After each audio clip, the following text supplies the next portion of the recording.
Македонците допрва ги откриваат собствените патеки до слободата, своите заслужни претходници и својата богата национална култура. Еден од плејадата девственици од олтарот на победата е и внукот од сестра на Гоцета Делчев, писателот и поет, артист, учител, толстоист, анархокомунист, пламенев македонски патриот и револуционер Тодор Чопов.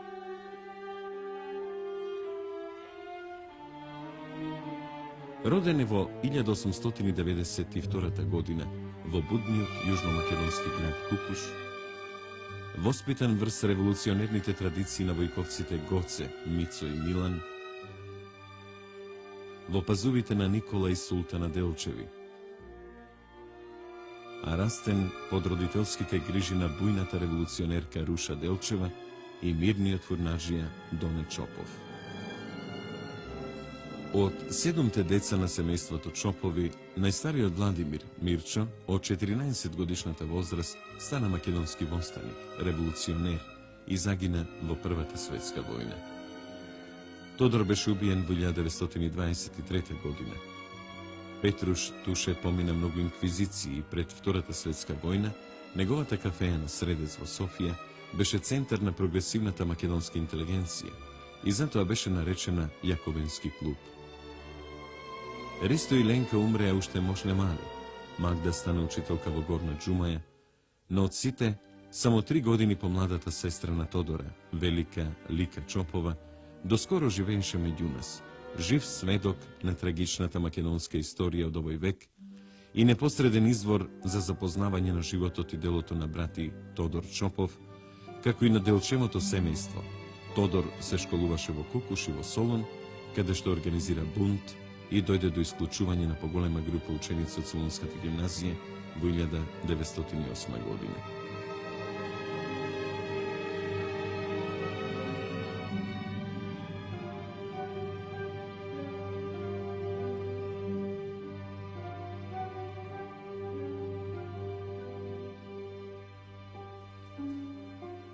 Истераниот инспиратор и организатор на бунтот Тодор Чопов, со дипломата за завршен 5 клас, наоѓа топол прием кај македонскиот револуционер Јане Сандански и бива од него назначен за учител во мелнишкото село Оштава.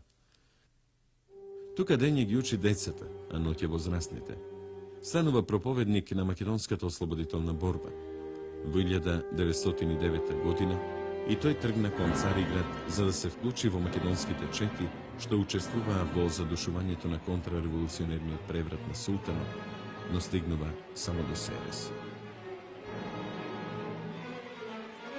Уште како ученик, Тодор го прифаќа толстоистичкото учење и станува еден од најактивните членови на толстоистичкиот кружок во Кукуш. Председател на кружоков беше Дино Демирев, кој поради тоа беше и убиен од бугарските војски на војните. Кога умре нивниот идеолог Лав Николаевич Толстој, тие во домот на Чопов решаваат да отидат на поклонение во Јасна Пољана, но турските власти не им го дозволуваат патот. По објавувањето на Првата Балканска војна настанува општа еуфорија сред македонците, зашто се очекуваше ослободување од 5,5 вековното османлиско робство. И во Кукуш беше формиран доброволечки одред, во кој прв се вклучи единствениот жив брат на Гоцета Христо Делчев, а веднаш по неја и сестра му Руша Делчева Чопова и незините синови Тодор и Туше. Зашто Мирчо веќе беше на фронтот. Тргнаа со свеста да се борат за ослободувањето на својата Македонија, а беа испратени на Одринскиот фронт. По заземањето на Одрин во март 1913 година, Руша Делчева со синовите Тодор и Туше се вратија во Кукуш. Наскоро во Лондон беше потпишан и мировниот договор со Турција, но сојузниците не можеа да се спогодат околу поделбата на Македонија и избувна и втората, сега меѓусојузничка војна. Пак со верата дека ќе се бори за целоста и слободата на својот народ, Тодор Чопов се приклучува кон одредот на иминденскиот прославен војвода Васил Чакаларов. Но токму тогаш грчката армија до темел го разурна и го изгоре убавиот Кукуш, а неговите жители ги напуштија родните пепелишта.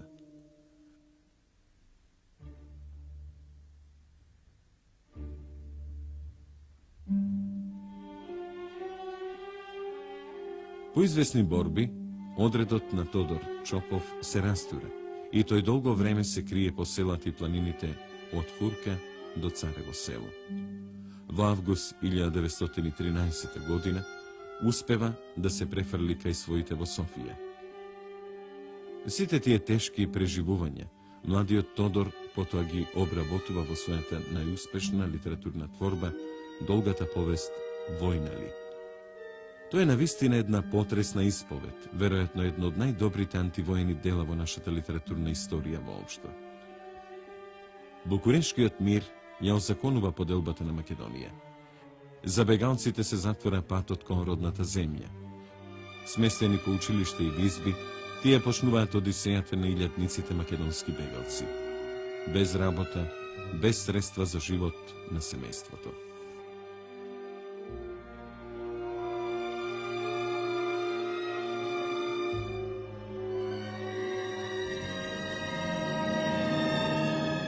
Со застапувањето на Гоцевиот пријател и познат бугарски поет Пеју Јаворов, Тодор добива служба во Централната пошта како разносуваш на пакетите Соколичка.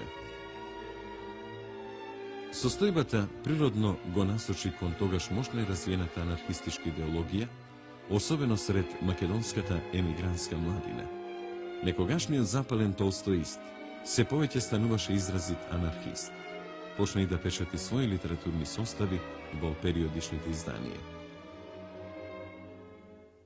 Уште во 1914 година во бугарското толстоистичко вегетаријанско списание Взраждане се појави првата позната печатена работа на Тодор Чопов Војна. Тоа беше преокупација што до крајот на животот не го напушта. Скоро целото негово творештво е проткаено со мотиви од преживеаното во војната. За да биде на македонска земја и што поблизу до родниот крај, семејството Чопови уште во март 1915 година ја напушта Софија и се населува во Горна Џумаја, денешен Благоевград. По некои месеци Тодор се прибира тука, пак како чиновник во поштата. А светската војна трае и бесна и токму во Македонија. Лика учи во Софија, Магда во Радомир, а Мирчо се бори некаде по фронтовите. Додека најмалиот Туше е мобилизиран на железницата. Тодор го издржува целото семејство, но мора да одгледува и тутун. Па сепак, постојано чита и пишува. Но во градот нема никаков културно-забавен живот.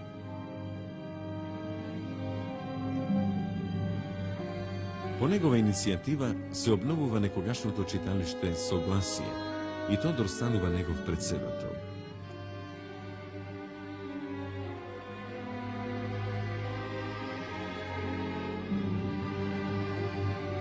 По завршувањето на учителската школа во 1916 година и Лика ја напушта Софија и доаѓа како учителка во Разлог. А следната година во Горна Џумаја македонската младина, особено многобројните бегалци, се собра околу читалиштето.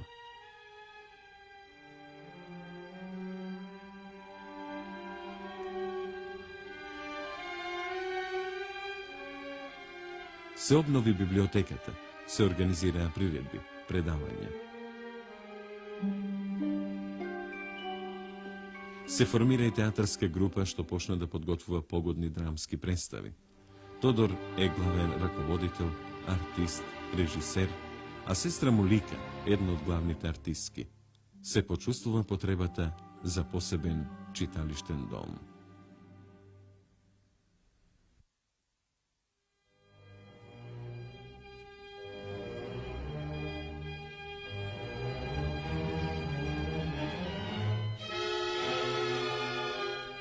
Но војната носеше се поголеми разочарувања кај македонците и полна неизвестност за идната судбина на Македонија.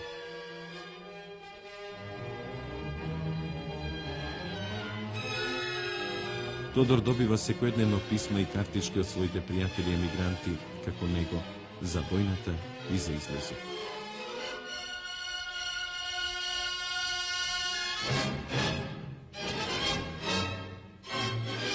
Oktobrijskата revolucija во Rusija najavi separatno primirje со Germanija, pa i nadeži kaj napatените народи на Балканот. Неговиот кукушанец Иван Кротев од Пловдив му честита мир за новата 1918 година, но до мирот беше уште далеку. Во декември 1917 година Тодор Чопов го положи телеграфскиот испит во Софија и оттаму и пиша на сестра си Лика во Горно Џумле. Лико, испитот се сврши. Јас ја терам добро, но само во наблюдување на софиските истончени наради. Каква расипаност, какво изродување. Не само што луѓето си го колчат телото, туку и душата. Јас сум згнасен од се и копнеам за џумајата. В среда заминувам за Радомир и брзам за дома. Тоа е единственото писмо од богатата кореспонденција на Тодора со кое што во моментов располагаме. Тодор е близок до сите средини во градот. Сите го сакаат и го ценат. Се зближува и со ромите. Го научува нивниот јазик, па им составува ромска азбука и се готви да им напише граматика. За нив тој не е само македонски револуционер и внук на Гоце Делчев, туку и нивен учител и пријател. Тој е со нив на сите празници и веселби.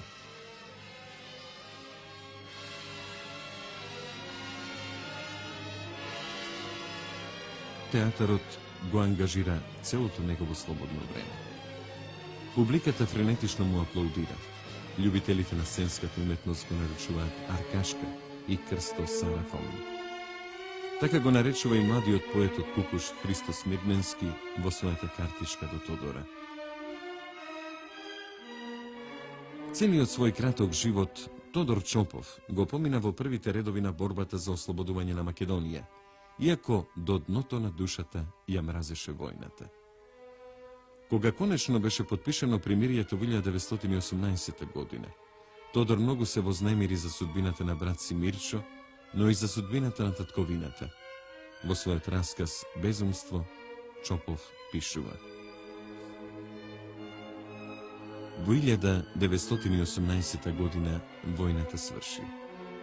По опожарувањето на села и градови, по избивањето на безброј невини млади луѓе, се случи мир. Траурен превес се посла над македонската земја. Преку куќа, преку две, се веја црни знамиња и некролози на убиени татковци и синови. И нашиот дом поцрне. 29 годишниот мој брат Владимир не се врати од фронтот. Војна, тоа е најостриот бич за човештвото. Кога ли од светскиот речник ќе исчезне овој смртоносен збор? Кога народите ќе се освестат и ќе го погребат оружјето за секогаш? Јас силно им сочувствував, како на мојата страдна мајка, така и на сите други што изгубиле свитни рожби. Но од примирието до мирот се протегаше судбината на таа поцрнета македонска земја. Македонците од сите страни на светот го насочија погледот кон мировната конференција во Париз и го издигнаа решителниот глас за слобода и обединување.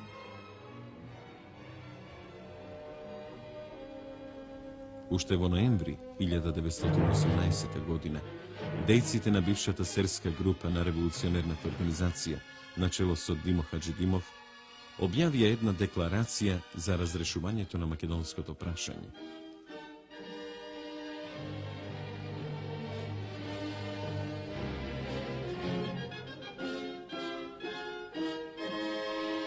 Во тоа време, Димо Хаџидимов ја објави брошурата «Назад кон автономијата», што уште повеќе ги вознемири врховизираните македонски орудија во Софија. Затоа, овие формираа некаков извршен комитет на македонските братства во Бугарија и од негово име, во февруари 1919 година, упатија обширен мемуар до мировната конференција, во кој енергично побараа да се присоедини Македонија цела и неделива кон заедничката татковина мајка Бугарија. На 1 март испратија свој мемуар и Александар Протогеров и Тодор Александров, од името на ВМРО, но со истите цели.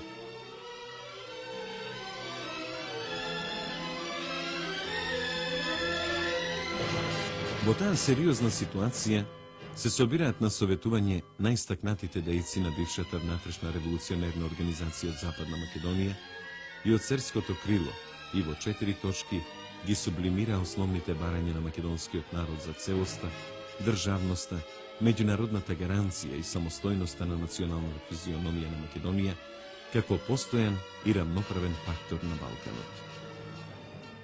На 9. март 1919 година тие го објавија и познатиот апел кон македонското население и емиграцијата во Бугарија и најостро станаа против мемуарите на извршниот комитет на ВМРО, оспорувајќи им го правото да бидат изразители на желбите, стремежите и чувствата на македонската емиграција во Бугарија и оние на македонското население. Апелот го подпишаа над 20 истакнати македонски револуционери кои формираа привремено представник.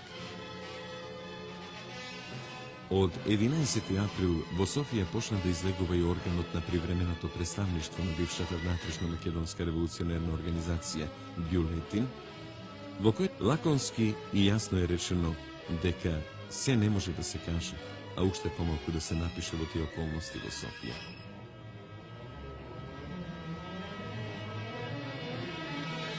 Но гласот на привременото представништво одекна кај целата емиграција и особено сред македонците од тогашната Петричка област од Македонија. Идеите беа правилно разбрани и објаснети и се поведе широка агитација за поддршка. Од сите краишта почнаа да стигнуваат декларации и апели против политиката на бугарската влада и на извршниот комитет и ВМРО.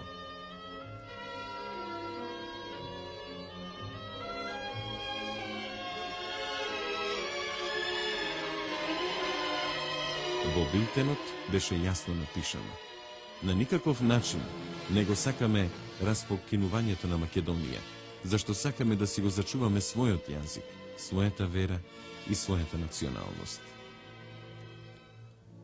Населението и бегалците од Горна Џумаја на 3. мај 1919 година на општо собрание го разгледуваат апелот и избираат привремено биро.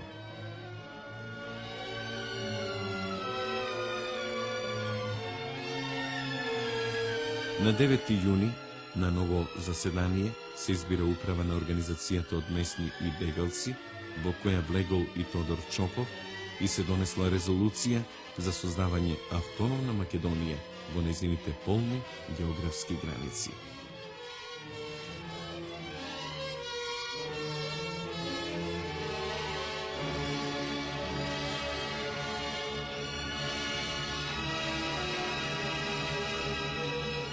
Во тоа време, бирото на организацијата во Горна Џумаја објавува еден воредно значаен апел кон македонците, што без друго најавтентично го одразува и односот на неговиот подписник Тодор Чопов спрема прашањето за иднината на Македонија и на македонците. На крајот во апелот се повикуваат мачениците и изгнаниците од Македонија со енергична закана. Треба за секогаш да ги жигосаме и да ги заковаме на срамниот столб злосторниците и трговците со своето народно дело, поставувајќи го секој на заслужено место. Да ја прифатиме со одушевување паролата за независна Македонија. Бирото на организацијата го завршува повикот за реализирање на великите народни идеали за мир, слобода и сносен човечки живот во нашата земја, што ќе стане обединителна алка на идната Балканска конфедерација. Оваа јасна македонска национална програма за независна и неделива Македонија во идната Балканска конфедерација, чиј еден од креаторите и подписниците беше токму и Тодор Чопов, беше наполно спротивна на онаа политика на извршниот комитет на братствата и на ВМРО на Александров и Протогеров, што се сугерираше од царската резиденција во Софија. Затоа и добар дел од подписниците на овој документ не ги преживеја колежите во 1923-1925 година. Меѓутоа, амбициите на малите соседи, интересите на големите сили во Версај, конечно je potpišeа пресудата за распарчување на Македонија и за нови робства на македонскиот народ. Тодор Чопов побара нови патишта во борбата за извојување на единството и слободата. Тој се повеќе се восхитуваше од идеите на анархизмот, па и на комунизмот. Во младата Ленинова држава Чопов го согледа примерот за извојување на слободата, обединувањето и националната рамноправност и на својот народ. Тој уште во октомври 1918 година, во еден реферат пред поштенските работници во Горна Џумаја, истакна: работникот ја осознава својата сила и ги кове скрижалите на новите човечки заповеди. Тој веќе не си ги подложува мускулите и умот пред вратите на преситените. Капиталистичкиот строј е шуплив и неопходно е здраво да се сплотиме и заеднички да го зграмадисаме. На овој фронт Чопов најде многу somисленици меѓу бегалците и сред масата на бедното македонско население под Пирин. Затоа и не е чудно што тој исцело и се оддаде на ослободителната кауза. Највиден израз на таа насоченост и даде преку читалиштето Согласие. Како израз на љубовта на граѓанството, во 1920 година, првиот професионален театар во Горна Џумаја го доби името Тодор Чопов.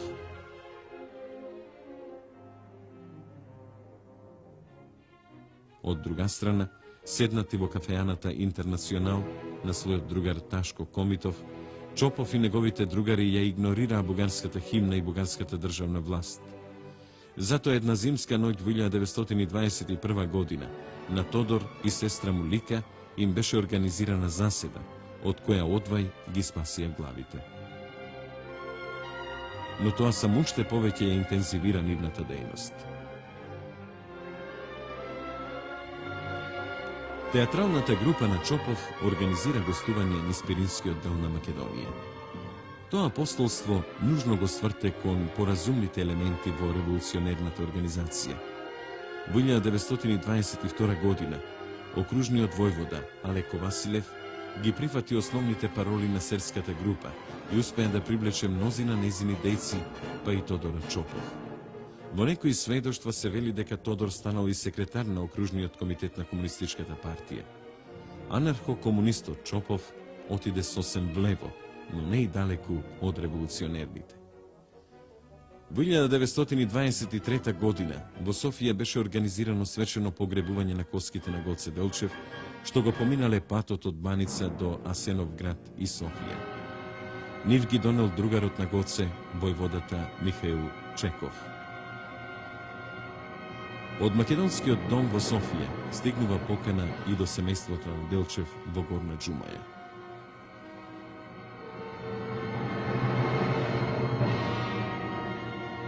Од тие манифестации се зачувани филмските инсерти што ги направи Арсени Јовков за филмот Македонија.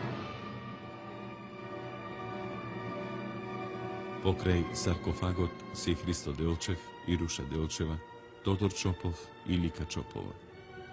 Тоа беше август 1923 година, само околу еден месец пред зверското убиство на Тодора. Тоа се неговите последни снимки и последниот негов јавен настап.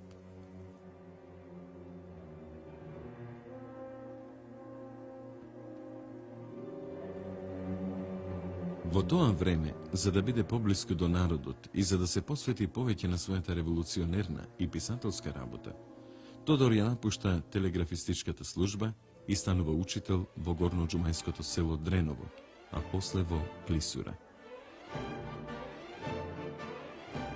Но урнувањето на земјоделската влада на Стамболиски и доаѓањето на власта на фашистичката влада на професорот Цанков создаде нова ситуација во Бугарија и на Балканот. Дури и Коминтернат изрази готовност за преговори со Тодор Александров. Преку Балканската комунистичка федерација бе инспирирани некои револуционерни акции. Бугарската влада презеде поригорозни мерки против Бугарската работничка партија комунисти и настана прогон на нејзините членови и симпатизери. Партијата се реши за востание. Таа склучи спогодба со ВМРО, дека во случај на востание, ВМРО ќе остане неутрална. Но ако Бугарската работничка партија комунисти извојува победа, ВМРО на Александров и Протогеров ќе се подчини и ќе воведе демократска управа во Пиринска Македонија. Na 21. septembri 1923. godina во Горна Джумаја стигнува решението за востание. Револуционерниот комитет, чиј член беше и Чопов, подготвува план за востаничките акции.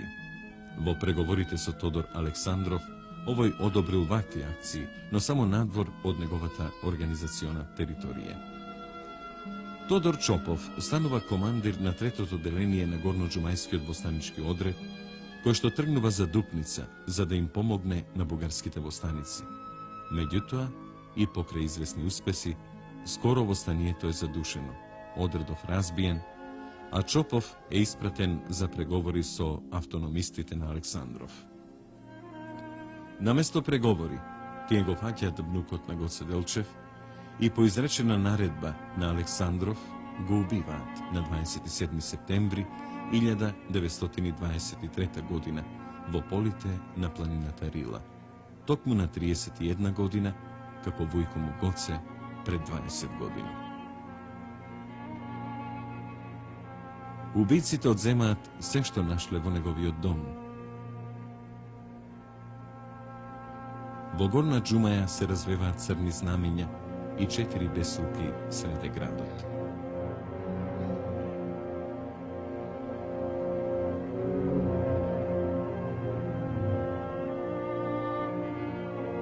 Но некои ракописи сепак останале во домот.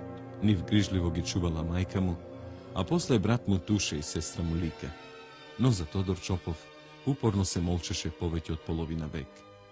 Само неколку месеци по убиството, другар му Иван Кротев во Пловдив една своја брошура му посвети во спомен, наместо помен, на Тодор Чопов, внукот на Гоце, но само со иницијалите.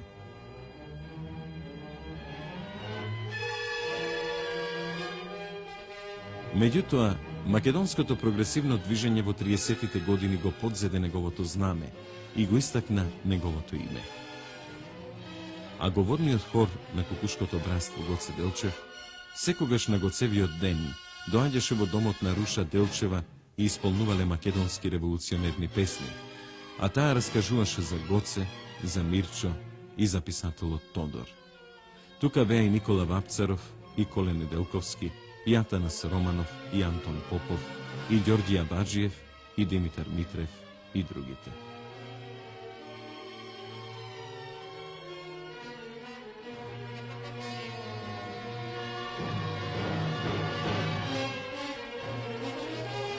Во 1935 година, тајната младинска организација на обединетата Ножот во Софија, во реонот на Александровата болница, го носеше името Тодор Чопов и се собираше во домот на илинденскиот војвода и социјалист Никола Русински. Тоа беше континуитетот во македонската ослободителна борба.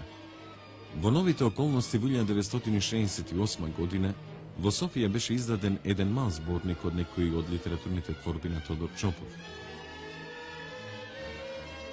Но тоа беше представено како бугарско национално наследство. Во 1976 година сестра му Лика Чопова ја напушти Бугарија и си дојде во својата татковина кај коските на Вујко и Гоце. Таа меѓу другото ги донеси ракописите на Тодора и ги објави спомените за него.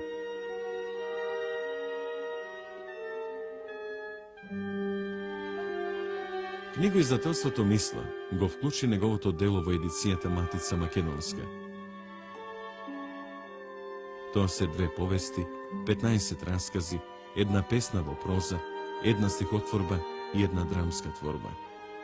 Прв пат и во целост на македонски јазик делото на Чопов им е представено на македонските читатели.